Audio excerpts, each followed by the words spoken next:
Eric Hobsbawm. 1. A Era dos Impérios. 1875-1914. Esse audiolivro é uma reprodução artificial da voz humana e contém imperfeições fônicas, particularmente na pronúncia de palavras estrangeiras. Prefácio. Embora escrito por um historiador profissional, este livro não se dirige a outros acadêmicos, mas a todos que desejam entender o mundo e que acreditam na importância da história para tanto. Seu objetivo não é contar aos leitores exatamente o que aconteceu no mundo ao longo dos 40 anos que precederam a Primeira Guerra Mundial, embora eu espere que lhes dê uma ideia do período. Se quiserem descobrir mais, basta consultar, com facilidade, uma vasta e, em geral, excelente bibliografia, em sua grande maioria, facilmente acessível em língua inglesa a qualquer pessoa que se interessar por história. Uma parte dela foi relacionada no Guia de Bibliografia Complementar. O que tentei fazer neste volume, bem como nos dois que o precederam, A Era das Revoluções, 1789-1848 e A Era do Capital 1848-1875, foi entender e explicar o século XIX e seu lugar na história, entender e explicar o mundo em processo de transformação revolucionária, localizar as raízes de nosso presente no solo do passado e, talvez sobretudo, ver o passado como um todo coerente e não, como a especialização histórica tantas vezes nos força a vê-lo, como uma montagem de tópicos isolados. A história de diferentes estados, da política, da economia, da cultura ou outros. Desde que comecei a me interessar por história, sempre quis saber como se articulam todos esses aspectos da vida passada, ou presente, e por quê. Assim, este livro não é, a não ser eventualmente, o relato ou exposição sistemática, e ainda menos uma demonstração de erudição. A melhor maneira de lê-lo é como o desenrolar de uma argumentação, ou antes, o delineamento de um tema básico através de vários capítulos. Os leitores devem julgar se a tentativa teve êxito, embora eu tenha feito o máximo para torná-lo acessível aos que não são historiadores. Não há como reconhecer tudo o que devo aos inúmeros escritores cujas obras pilhei, mesmo se muitas vezes em desacordo com eles, e ainda menos o que devo às ideias recolhidas ao longo dos anos, em conversas com colegas e alunos. Caso reconheçam suas próprias ideias e observações, podem ao menos me responsabilizar por tê-las usado, ou aos fatos, mal, o que sem dúvida fiz uma ou outra vez. Posso, contudo, reconhecer os que me possibilitaram concentrar uma extensa preocupação com esse período no único livro. O Collège de France me permitiu produzir o que pode ser considerado um primeiro esboço, sob a forma de um curso de 13 palestras em 1982. Agradeço a essa respeitável instituição e a Emmanuel Leroy Ladourier, que sugeriu o convite.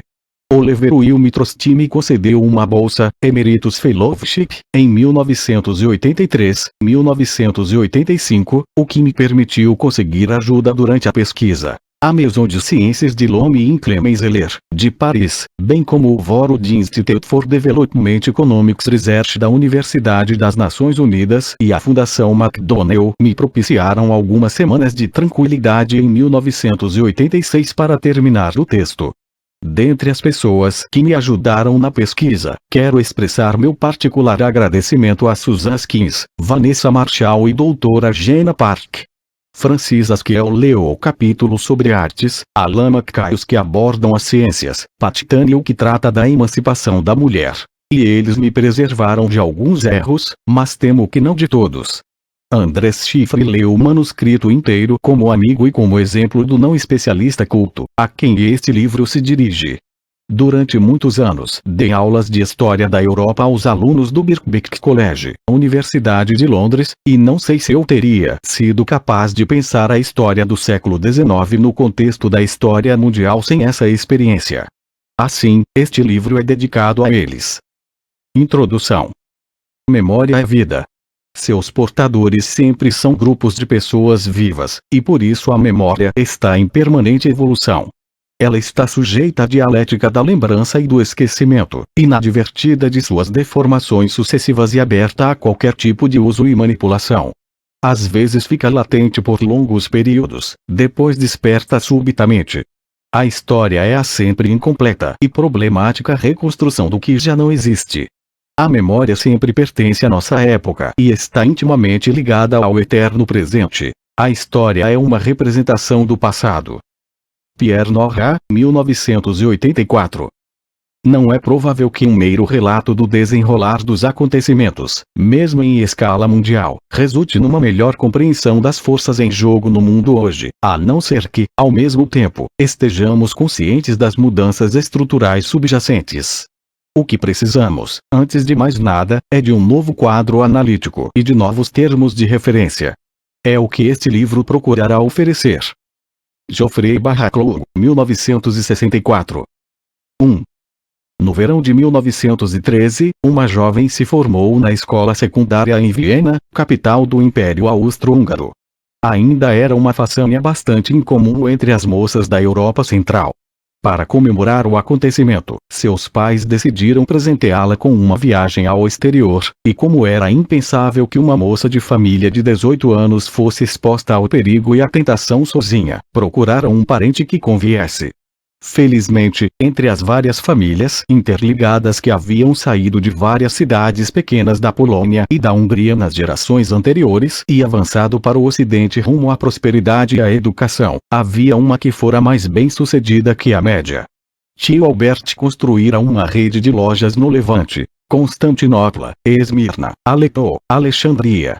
No início do século XX, não faltavam negócios a serem feitos no Império Otomano e no Oriente Médio, e a Áustria há muito era a janela comercial da Europa Central para o Oriente. O Egito era ao mesmo tempo um museu vivo, próprio para o aprimoramento cultural, e uma comunidade sofisticada da classe média cosmopolita europeia, com quem era fácil se comunicar por meio da língua francesa, que a moça e suas irmãs haviam aperfeiçoado no internato nas vizinhanças de Bruxelas. O país continha também, é claro, os árabes. O tio Albert ficou feliz em acolher sua jovem parenta, que viajou para o Egito num navio a vapor do Lloyd Triestino, saindo de Trieste, então o principal porto do Império Habsburgo e também, coincidentemente, o lugar onde residia James de Joyce. A moça viria a ser a mãe do autor deste livro. Alguns anos antes, o rapaz também viajou para o Egito, mas de Londres. Os antecedentes de sua família eram consideravelmente mais modestos. Seu pai, que emigrara da Polônia russa para a Grã-Bretanha na década de 1870, marceneiro profissional, ganhava seu precário sustento na zona leste de Londres e Manchester, criando, o melhor possível, uma filha de seu primeiro casamento e 8 filhos do segundo, a maioria deles já nascida na Inglaterra. Só um de seus filhos teve talento ou interesse pelos negócios. Apenas um dos mais novos teve acesso a uma escolaridade mais prolongada, tornando-se engenheiro de minas na América do Sul, que então fazia informalmente parte do Império Britânico. Todos, contudo, procuravam apaixonadamente dominar a língua e a cultura inglesas e se anglicizaram com entusiasmo. Um foi ser ator, outro levou avante os negócios da família, um se tornou professor primário, outros 2 entraram para o funcionalismo público em expansão, trabalhando nos Correios. Acontece que a Grã-Bretanha ocupara o Egito pouco antes, 1882, e, assim, um irmão acabou representando uma pequena parte do Império Britânico, os Correios e Telégrafos egípcios, no delta do Nilo.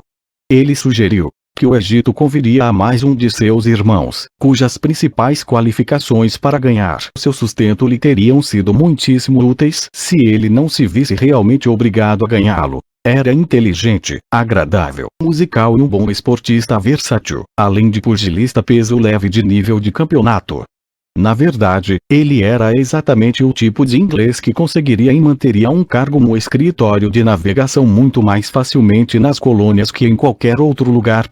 Esse rapaz viria a ser o pai do autor, que conheceu, assim, sua futura esposa ali onde a economia e a política da Era dos Impérios, sem falar de sua história social, os reuniu, presumivelmente no Esporte Clube dos arredores de Alexandria, perto de onde instalariam sua primeira casa.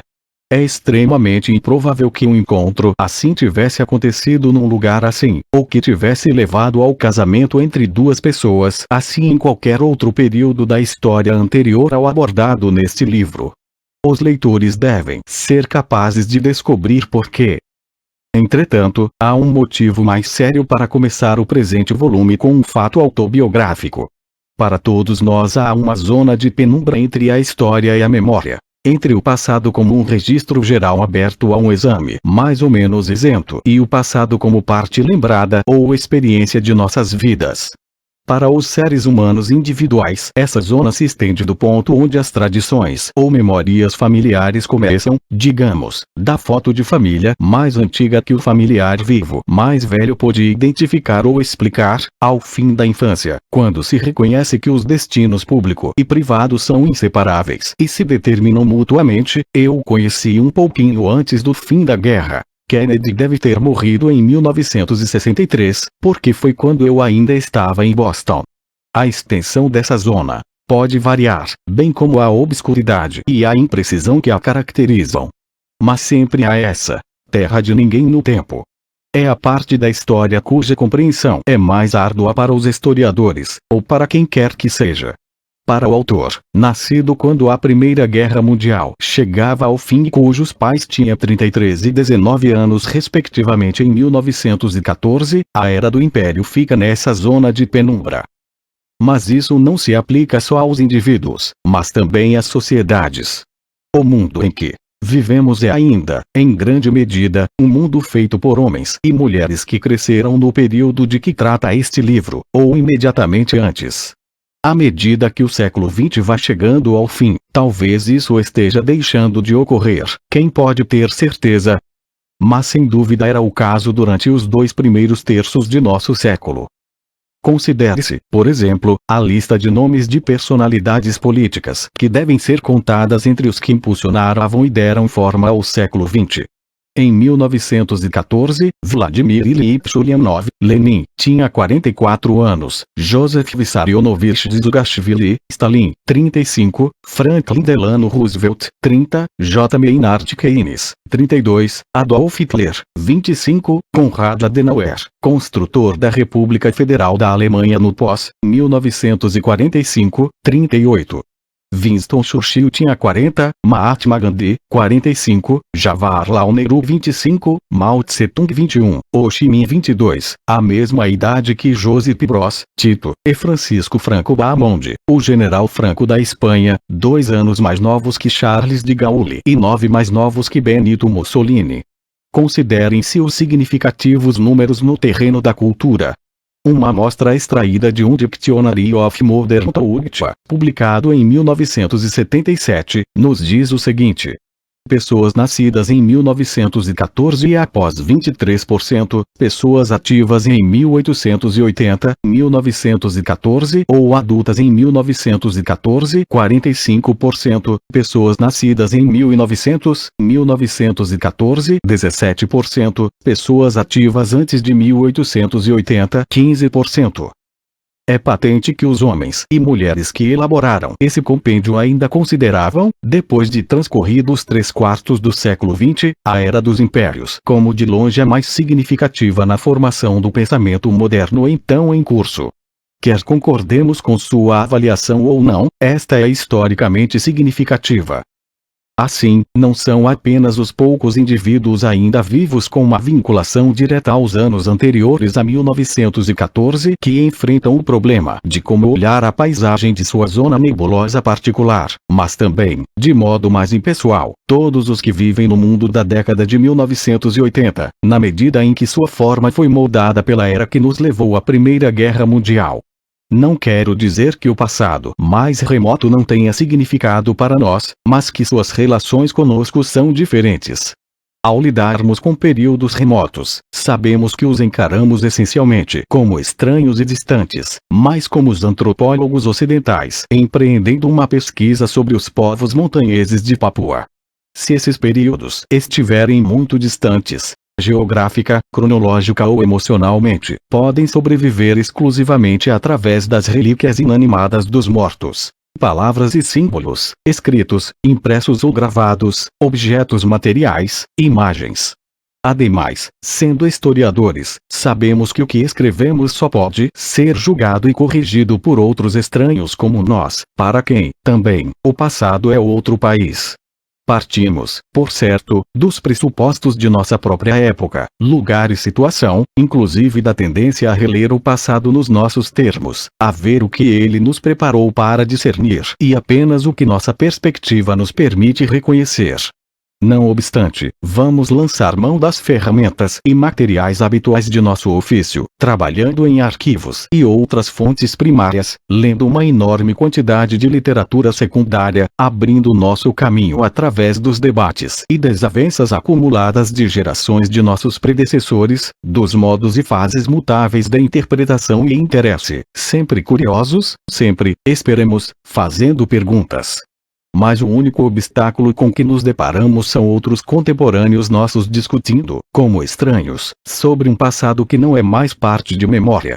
Afinal, até o que pensamos lembrar sobre a França de 1789 ou a Inglaterra de George III é o que aprendemos de segunda ou quinta mão através de pedagogos, oficiais ou informais. Ali onde os historiadores tentam se defrontar com um período para o qual existem testemunhas oculares vivas, dois conceitos de história bem diferentes se chocam ou, no melhor dos casos, completam-se mutuamente: a acadêmica e a existencial, o arquivo e a memória pessoal. Pois todo mundo é historiador de sua própria vida passada consciente, na medida em que elabora uma versão pessoal dela. Um historiador nada confiável, sob a maioria dos pontos de vista, como bem sabem todos os que se aventuraram pela história oral, mas um historiador cuja contribuição é essencial. Os acadêmicos que entrevistam velhos soldados ou políticos já terão adquirido informação mais vasta e mais confiável sobre os acontecimentos, em publicações e documentos, do que a guardada na memória de sua fonte, mas mesmo assim pode interpretá-la mal. Ademais, ao contrário do historiador, digamos, das cruzadas, o historiador da Segunda Guerra Mundial pode ser corrigido por aqueles que, lembrando dela, meneiam a cabeça e lhe dizem: mas não foi nada disso. Não obstante, as duas versões da história em confronto são, em sentidos diferentes, construções coerentes do passado, conscientemente defendidas como tais e, ao menos, potencialmente passíveis de serem definidas. Mas a história da zona de penumbra é diferente. Ela constitui, em si, uma imagem incoerente e incompletamente percebida do passado, por vezes mais obscura, outras vezes aparentemente nítida, sempre transmitida por uma mescla de aprendizado e memória de segunda mão moldada pela tradição pública e particular. Pois ela ainda faz parte de nós, mas não está mais inteiramente dentro de nosso alcance pessoal. Ela é como aqueles mapas antigos multicoloridos, cheios de contornos improváveis e espaços brancos, emoldurados por monstros e símbolos. Os monstros e símbolos são ampliados pelos meios modernos de comunicação de massa porque o próprio fato de a zona de penumbra ser importante para nós a coloca numa posição central também em suas preocupações. Graças a eles essas imagens fragmentárias e simbólicas perduraram, ao menos no mundo ocidental. O Titanic, que conserva todo seu poder de ocupar as manchetes 3/4 de século depois de seu naufrágio, é um exemplo notável. Quando essas imagens que aparecem em nossas mentes se referem, por uma razão ou outra, ao período que terminou na Primeira Guerra Mundial, é muito mais difícil interpretá-las de modo ponderado do que o seria com outras imagens e relatos que costumavam pôr os não historiadores em contato com o passado remoto. Drake jogando bocha enquanto a armada se aproximava da Grã-Bretanha, o colar de diamantes ou que como um brioche de Maria Antonieta, Washington atravessando Delaware. Nenhuma delas afetará um só instante o historiador sério. Elas são exteriores a nós. Mas, poderemos ter certeza de que, mesmo como profissionais, olhamos as imagens mitificadas da Era dos Impérios com um olhar igualmente frio. O Titanic, o terremoto de São Francisco, Dreyfus? É evidente que não, haja vista o centenário da Estátua da Liberdade. Mais que qualquer outra, a Era dos Impérios exige desmistificação precisamente porque nós, inclusive os historiadores, não vivemos mais nela, mas não sabemos quanto dela ainda vive em nós. Isso não quer dizer que ela precise ser desmascarada ou denunciada, atividade em que foi pioneira. 2. A necessidade de algum tipo de perspectiva histórica é ainda mais urgente pelo fato de as pessoas do final do século XX ainda estarem, de fato, apaixonadamente envolvidas com o período que se encerrou em 1914, provavelmente porque agosto de 1914 é uma das rupturas naturais mais inegáveis da história. Foi sentido como o fim de uma era em seu tempo, e ainda o é. É bem possível rebater essa opinião insistindo-se na continuidade e nas situações inconclusas que se prolongaram através dos anos da Primeira Guerra Mundial. Afinal, a história não é como uma linha de ônibus em que todos, passageiros, motorista e cobrador, são substituídos quando chega ao ponto final. Não obstante, se há datas que obedecem a algo mais que a necessidade de periodização, agosto de 1914 é uma delas. Foi considerada um marco do fim do mundo feito por e para a burguesia. Assinala o fim do longo século XIX com o qual os historiadores aprenderam a trabalhar, e que foi objeto de 3 volumes dos quais o presente é o último. Não há dúvida de que foi por esse motivo que ele atraiu um número assombroso de historiadores, amadores e profissionais, autores que escreveram sobre cultura, literatura e artes, biógrafos, realizadores de filmes e programas de televisão e não menos importantes, criadores de moda. Eu estimaria que no mundo anglófono foi publicado nos últimos 15 anos, ao menos um título significativo por mês, livro ou artigo sobre os anos entre 1880 e 1914. A maioria visava um público de historiadores ou outros especialistas, pois esse período, como vimos, não é crucial apenas para o desenvolvimento da cultura moderna, mas dá margem a um grande número de debates acalorados na área da história, nacional ou internacional, em sua grande maioria iniciados nos anos que precederam 1914. Sobre o imperialismo, sobre o desenvolvimento dos movimentos trabalhistas e socialistas, sobre o problema do declínio econômico britânico, sobre a natureza e a origem da Revolução Russa, para citar apenas alguns. Por motivos óbvios, o mais conhecido desses temas é a questão das origens da Primeira Guerra Mundial, que até a data já gerou vários milhares de volumes e continua a produzir literatura em quantidades impressionantes. A questão permaneceu viva porque o problema das origens das guerras mundiais infelizmente tem se recusado a desaparecer desde 1914. De fato, em nenhum outro ponto a vinculação entre preocupações passadas e presentes é mais evidente que na história da Era dos Impérios. Deixando de lado a literatura puramente monográfica, a maioria dos autores que escreveram sobre o período pode ser dividida em 2 classes. Os que se voltam para o passado e os que se voltam para o futuro. Cada um deles tende a se concentrar em um dos 2 traços mais óbvios do período. Por um lado, este parece extraordinariamente remoto e sem volta quando visto por sobre o abismo intransponível de agosto de 1914. Ao mesmo tempo, paradoxalmente, a origem de boa parte do que ainda caracteriza o final do século XX ainda são os 30 anos que antecederam a Primeira Guerra Mundial. O best-seller de Barbara Tuchman, The Proud Tower, O Retrato do Mundo Anterior à Guerra, 1890-1914, talvez seja o exemplo mais conhecido do primeiro gênero. O estudo de Alfred Chandler sobre a gênese da administração empresarial moderna, The Visible Hand, pode representar o segundo. Em termos de quantidade de títulos e de exemplares editados, os que se voltam para o passado quase certamente prevalecem. O passado irrecuperável constitui um desafio aos bons historiadores, cientes de que ele não pode ser entendido em termos anacrônicos, mas encerra, também, a enorme tentação da nostalgia. Os menos observadores e mais sentimentais tentam constantemente retomar os encantos de uma era que as lembranças das classes alta e média tenderam a ver através de uma névoa dourada, a assim chamada Belle Époque, ou Bela Época. Naturalmente, esse enfoque agradou aos produtores de espetáculos e da mídia, os figurinistas e outros fornecedores dos consumidores muito ricos. Talvez seja esta a versão do período com mais chances de ser conhecida do público através do cinema e da televisão.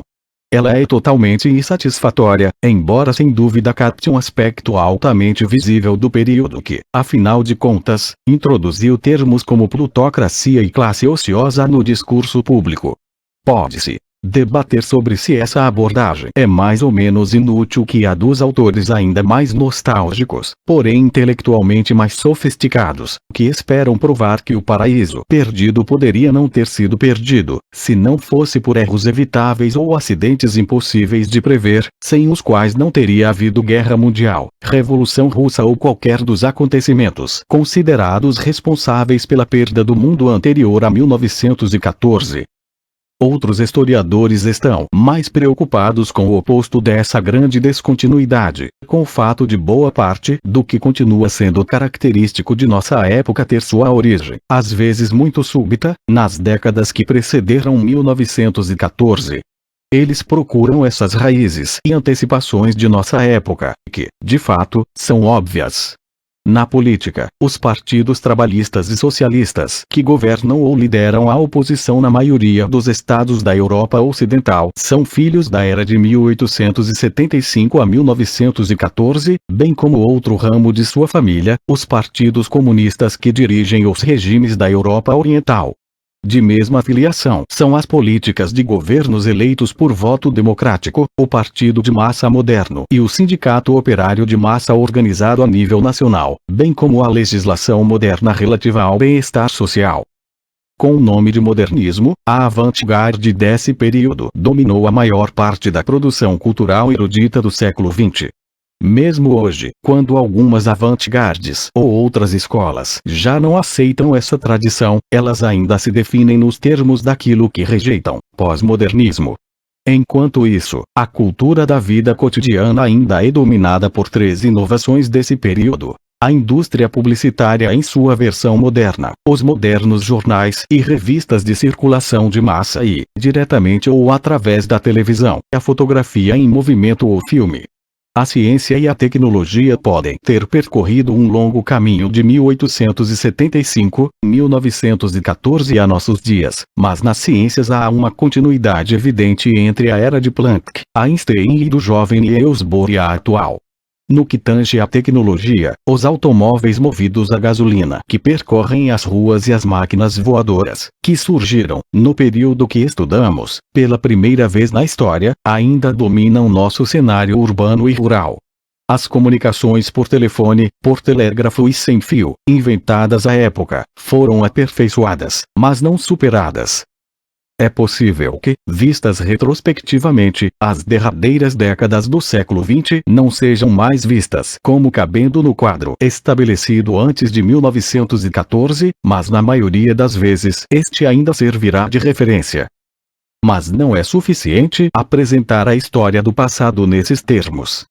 Não há dúvida de que a questão da continuidade e descontinuidade entre a era dos impérios e o presente ainda é importante, pois nossas emoções ainda estão diretamente comprometidas com essa parte do passado histórico.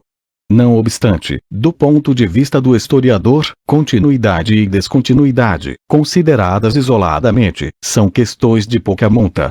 Mas como devemos situar esse período? Pois, afinal, a relação do passado com o presente ocupa lugar central nas preocupações tanto dos que escrevem como dos que leem história.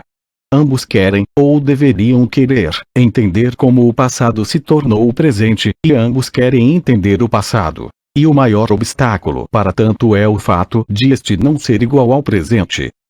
A Era dos Impérios, embora um livro independente, é o terceiro e último volume do que acabou sendo um estudo geral do século XIX na história mundial. Quer dizer, o longo século XIX dos historiadores, que vai de, digamos, 1776 a 1914. Não era a intenção original do autor embarcar em algo tão loucamente ambicioso.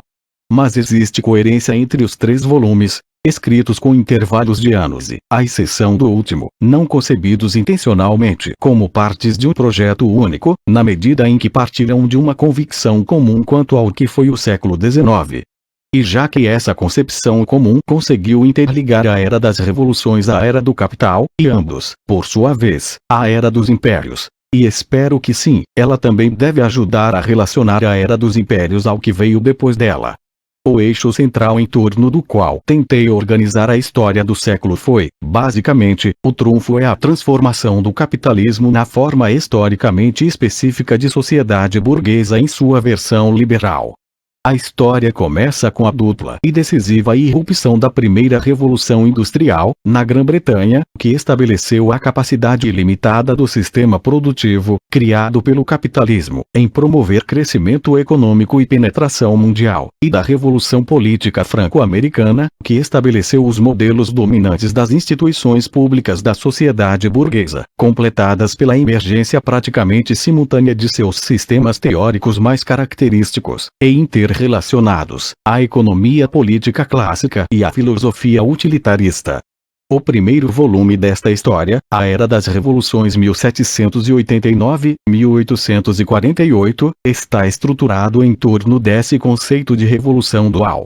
Ela levou à conquista audaciosa do planeta pela economia capitalista, conquista essa realizada por sua classe característica, a burguesia, e sob a bandeira de sua expressão intelectual característica, a ideologia do liberalismo. Este é o principal tema do segundo volume, que abarca o breve período entre as revoluções de 1848 e o início da depressão da década de 1870, quando as perspectivas da sociedade burguesa e sua economia pareciam relativamente tranquilas, pois seus trunfos reais eram notáveis. Pois ou bem a resistência política dos anciens regimes, contra os quais fora feita a Revolução Francesa, havia sido superada, ou esses mesmos regimes pareciam aceitar a hegemonia econômica, institucional e cultural de um progresso burguês triunfante. Economicamente, as dificuldades de uma industrialização e de um crescimento econômico limitados pela estreiteza de sua base inicial foram superadas pela disseminação da transformação industrial e pela enorme ampliação dos mercados mundiais. Socialmente, os descontentamentos explosivos dos pobres da Era das Revoluções foram dissipados em consequência. Em suma, os principais obstáculos que se opunham ao progresso burguês contínuo e presumivelmente ilimitado pareciam ter sido removidos. As possíveis dificuldades derivadas das contradições internas desse progresso ainda não pareciam ser motivo de inquietude imediata. Houve menos socialistas e social-revolucionários na Europa nesse período do que em qualquer outro. Mas, por outro lado, a Era dos Impérios é marcada e dominada por essas contradições. Foi uma era de paz sem paralelo no mundo ocidental, que gerou uma era de guerras mundiais igualmente sem paralelo. Apesar das aparências, foi uma era de estabilidade social crescente dentro da zona de economias industriais desenvolvidas, que forneceram os pequenos grupos de homens que, com uma facilidade que raiava a insolência, conseguiram conquistar e dominar vastos impérios. Mas uma era que gerou, inevitavelmente, em sua periferia, as forças combinadas da rebelião e da revolução que a tragariam. Desde 1914 o mundo tem sido dominado pelo medo, e às vezes pela realidade, de uma guerra mundial e pelo medo, ou esperança, de uma revolução, ambos baseados nas condições históricas que emergiram diretamente da Era dos Impérios. Foi a era em que movimentos de massa organizados da classe dos trabalhadores assalariados, característica do capitalismo industrial e por ele criada, emergiram subitamente exigindo a derrubada do capitalismo. Mas emergiram em economias altamente prósperas e em expansão e, nos países onde eram mais fortes, em um momento em que o capitalismo lhes oferecia condições ligeiramente menos miseráveis que antes. Foi uma era em que as instituições políticas e culturais do liberalismo burguês foram estendidas, ou estavam em vias de se estender, às massas operárias que viviam em sociedades burguesas, até mesmo, pela primeira vez na história, às suas mulheres. Mas para isso foi preciso forçar sua classe central, a burguesia liberal, a ocupar uma posição marginal no poder político. Isto porque as democracias eleitorais, produto inevitável do progresso liberal, liquidaram o liberalismo burguês enquanto força política na maioria dos países. Para uma burguesia cujos alicerces morais tradicionais ruíram sob o peso de sua própria acumulação de riqueza e conforto, foi uma era de profunda crise de identidade e de transformação. Sua existência mesma como classe dirigente foi solapada pela transformação de seu próprio sistema econômico. As pessoas jurídicas, ou seja, grandes organizações empresariais ou sociedades anônimas, de propriedade de acionistas, que empregavam administradores e executivos assalariados, começaram a substituir as pessoas concretas e suas famílias na propriedade e na administração de suas próprias empresas. São incontáveis os paradoxos como esse. A história da Era dos Impérios está repleta deles. Na verdade, seu perfil característico, como será visto neste livro, é o avanço da sociedade e do mundo burgueses rumo ao que foi chamado de sua morte estranha ao atingir seu apogeu, vítima justamente das contradições inerentes a seu avanço. Ademais, a vida cultural e intelectual do período evidencia uma curiosa consciência desse padrão de inversão, da morte iminente de um mundo e da necessidade de outro. Mas o tom e o sabor peculiares do período derivam do fato de que os cataclismas vindouros eram há um tempo esperados, mal compreendidos e desacreditados. A guerra mundial viria, mas ninguém, nem sequer o melhor dos profetas, entendeu realmente que tipo de guerra seria. E quando o mundo por fim chegou à beira do abismo, os responsáveis pela tomada das decisões, incrédulos, se lançaram a ele. Os grandes e novos movimentos socialistas eram revolucionários. Mas, para a maioria deles, a revolução era de certa forma o resultado lógico e necessário da democracia burguesa, que deu a uma parcela da população cada vez mais numerosa o poder de decidir sobre outra, cada vez mais reduzida. E para os que esperavam a verdadeira insurreição, tratava-se de uma batalha cujo objetivo só podia ser, no primeiro momento, instituir a democracia burguesa como etapa preliminar de algo mais avançado. Assim, os revolucionários permaneceram no quadro da Era dos Impérios, mesmo se preparando para superá-la. Nas ciências e nas artes, as ortodoxias do século XIX estavam sendo demolidas, mas nunca um número maior de homens e mulheres, cujo acesso à cultura era recente e que eram intelectualmente conscientes, acreditou mais firmemente no que as pequenas avant-gardes, mesmo então, estavam rejeitando. Se os pesquisadores da opinião pública, no mundo desenvolvido pré-1914, tivessem comparado o percentual de esperança ao de mau agouro, ou dos otimistas ao dos pessimistas, a esperança e o otimismo com toda certeza teriam prevalecido. Paradoxalmente, é provável que tivesse obtido mais votos nessa direção no novo século, quando o mundo ocidental se aproximava de 1914, do que nas últimas décadas do anterior.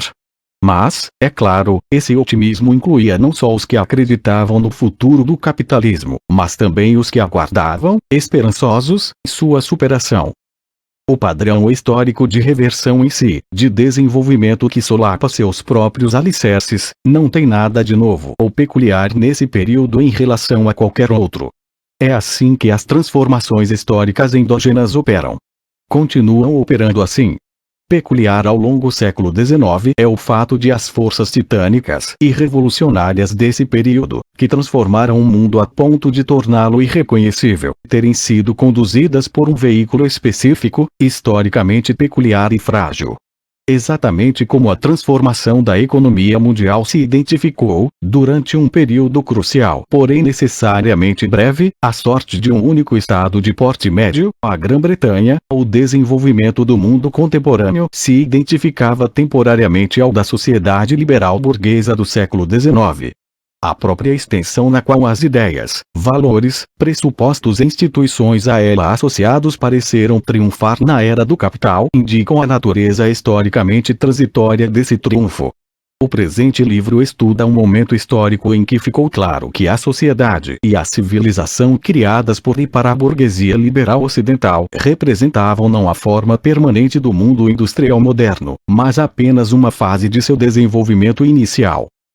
As estruturas econômicas sobre as quais repousa o mundo do século XX, mesmo quando capitalistas, não são mais as da empresa privada na acepção consensual entre os homens de negócios de 1870. A revolução presente na memória do mundo desde a Primeira Guerra Mundial já não é a Revolução Francesa de 1789. A cultura que o perpassa já não é a cultura burguesa, como teria sido entendida antes de 1914. O continente que então concentrava a esmagadora maioria de seu poderio econômico, intelectual e militar não é mais assim. nem a história em geral, nem a história do capitalismo em particular se encerraram em 1914, embora uma parte bastante grande do mundo tenha adotado um tipo de economia fundamentalmente diferente. A Era dos Impérios ou, como Lenin a chamou, o imperialismo, não foi, evidentemente, a etapa final do capitalismo. Mas, à época, Lenin nunca afirmou realmente que fosse. Simplesmente a denominou, na primeira versão de seu influente escrito, a última etapa do capitalismo.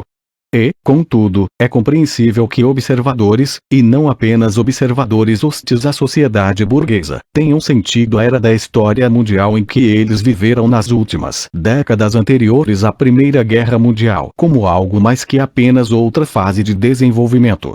De uma forma ou de outra, o período parecia antecipar e preparar um mundo qualitativamente diferente do passado.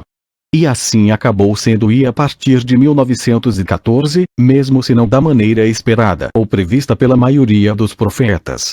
Não há como voltar ao mundo da sociedade liberal burguesa. Os próprios apelos conclamando a reviver o espírito do capitalismo do século XIX no final do século XX testemunham a sua impossibilidade. Bem ou mal. Desde 1914 o século da burguesia pertence à história.